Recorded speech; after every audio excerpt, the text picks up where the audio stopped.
Hello beautiful, welcome to my channel. Today we're gonna do all about my palette tag that's all over YouTube right now. I believe created by Samantha, March, and Glines, Allie Glines. If I pronounce wrong, please forgive me. My pronunciations is not bad. So I am very bad at describing palette and especially color, and I hope you understand. I'm not going to do swatches because it will take forever. And yeah, let's get started. So number one questions is my newest palette. I love indie palettes, so my newest palette is from Gurl makeup brand, and the palette is called Rosy, and this is what it looks like. This brand formula is so good, and the price like I believe under $20. The original price is $29, and I bought it while they have sales, so I pay like $18. Let's look like their formula is very soft, but not soft enough to like follow everywhere, and also is easy to blend and very pigmented, and I really love it. I bought them together. So this palette is called Bear. This is what the palettes look like. It's more rosy tone. My oldest palette is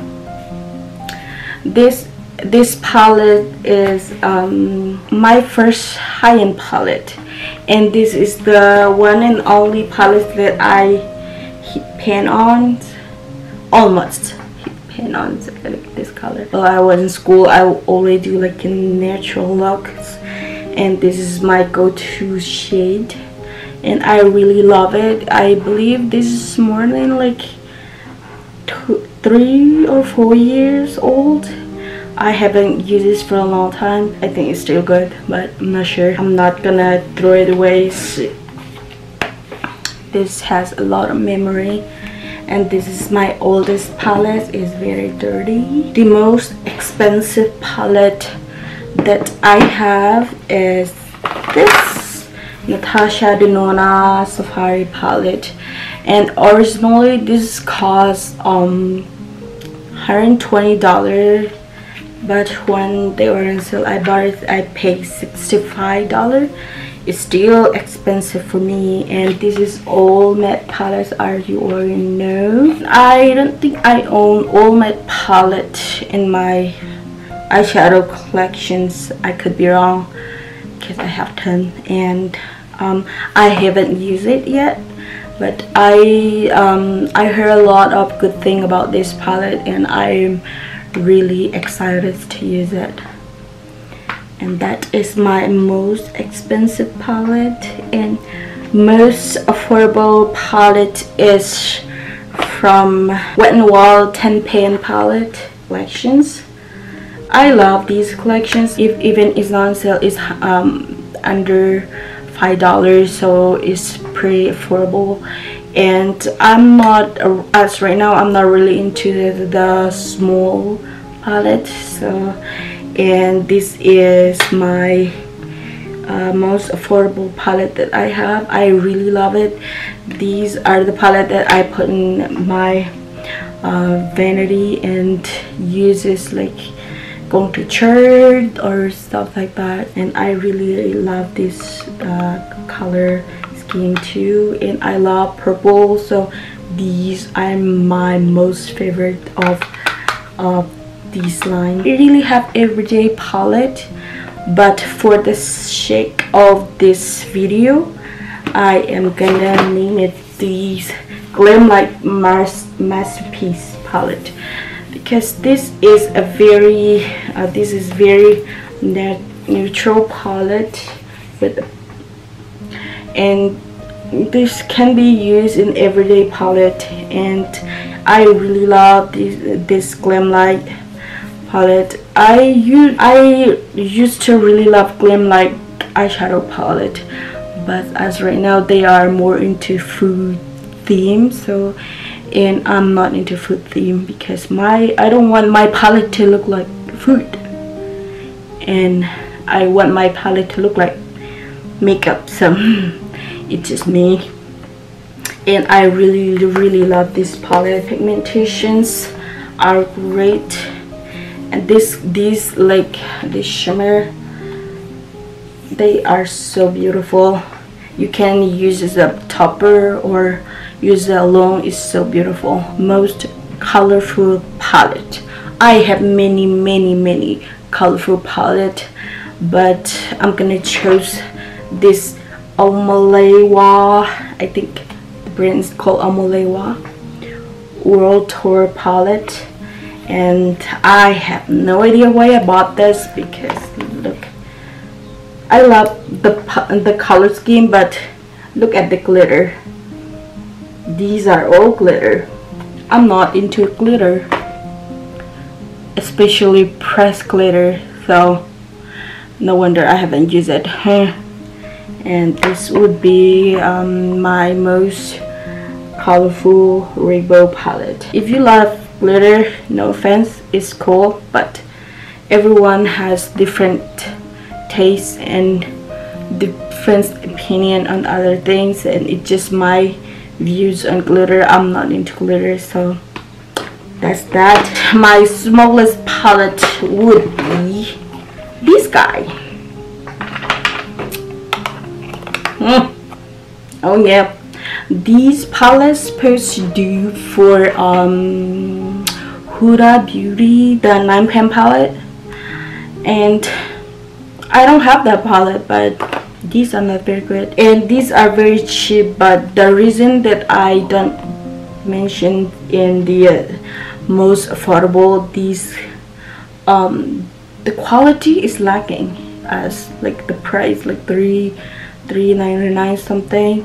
The quality is very lacking, especially in shimmer. One time I tried to do a lot of this, but at that day, like, my head is like gonna explode because I was in a lot of pain and I took painkiller. And when I tried to apply, I tried to blend it, and when I first pressed, there's the matte are fine, but when you blend it, that's when there's a problem. It's disappear or it turn muddy. The shimmer are very difficult to apply, so that day I don't want to deal with this, so just put this away, and I haven't tried it yet. And there's the smell. I'm not a fan to the smell. Oh god, it has a very strong chemical, so that's why I'm reluctant to use it too. I might try it later, but it's not likely that I will do it because I don't want to deal with a palette that give me too much hassle. I'm lazy, so.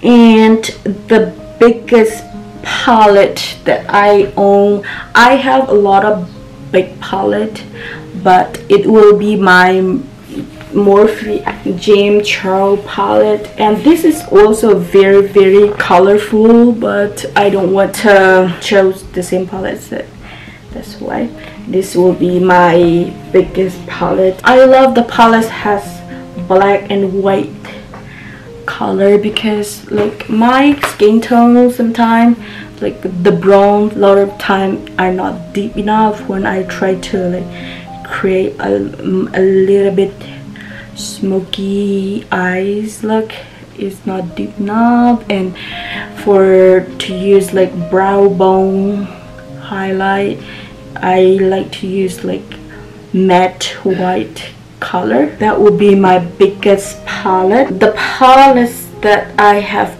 best memory with will be my Too Faced chocolate bar palette. This palette I dropped it a lot, and when I travel, this is the palette that I bring. It's like I used to do like freelance brides makeup, and I use this palette too. For me, this is the cult classic palette, so it has the best memory with me. And this will be my second high-end palette that I bought. I really love this one. Palette that worth the hype will be, I have a lot of palette, but I would choose this Huda Nude palette. When this palette come out first, I don't think that's like color scheme is not show up the best in my skin tone, because I bought it and it is pigmented enough to show up on my skin tone. The reason for saying that is like our Urban Decay has like this kind of theme palette in the past, right? And that I bought the palette, and when I put it in my eye, it doesn't show up well, and I returned it, the palette, and somehow bought it back. I don't know why, and I don't even use that one, and that's why I think the same thing will be happening in this palette. But oh boy, it's proved me wrong. I really love this palette. The color scheme are really beautiful, and I do really think that this is worth the hype. Palette that is not worth the hype, for me, it would be Stila Happy Hours palette. When it's come first, I was like, oh wow, I really want to get it, and people was like doing tutorial on Instagram and YouTube. I was like, oh boy, I really want it. This is very cool tone, and right now I don't like cool tone palette. And also these shimmer shades is have a lot of fallout. It's hard to deal with, and I always put my foundations on last, but even with that one, it's hard to deal with this because it's still stuck on my face, and it's a hassle. I have to use like shadow shield to prevent the shiny particle on my face. So this will be palettes that not worth the hype for me. And if you love this palette, it's cool. I'm glad that you do, because it's hell expensive. For me, it doesn't cut it. The most used palette would be the Naturally Pretty palette. As I pointed out earlier, this is the only palette that I almost hit pans. This will be my most used palette and most abused palette too. Best pigmented and formula. I have a lot of palettes that have great formula and pigmentations, but for the sake of this video, I would name Moonslice Beauty in Moon Magic. I love their palette in general because the price is right. This is what it looks like. This is my kind of palette too, because I love purple, and it's have a beautiful finish, and it's really pigmented and easy to blend. I don't have any bad thing to say about this. I really love this palette. This will be my most best pigmentation and formula, and I don't experience any fallout with this palette. Palette that not worth money would be this NK Beauty palette that I was mentioned earlier. Is a hassle. For all of these palette, I believe it's cost me like $27. I know it's just $27 for some people, but for me, it doesn't cut it. It's too much work. When you blend it, it just disappears. There's nothing, and you have to reapply it, and you have to blend it somehow, and when you do, it will disappear again, and when you will reapply it, it's a mess. Best palette for beginner, that would be ColourPop cosmetic in general, but for this video it will be this it's all good palette because it's had like the most beautiful color combinations, and the pigmentations, no questions. And for beginner, you can experience with like different formula, glitter and pigment. For my opinion, it will be the best palette for beginner because it's have a lot of different color, different finish. You don't have to work hard for this. It's easy to blend, easy to apply, and it lasts. On me anyway, it lasts a long time too. Thank you very much for watching my video. I hope you enjoy my video. If you do, please give me a thumbs up and comment down below, and please let me know if you want to see my palette collections. I have collections of like a lot of indie brands, and I also have palettes that not from indie brands. So if you want to see it, please let me know down below, and please subscribe to my channel, and I hope I see you soon. Thank you. Bye bye.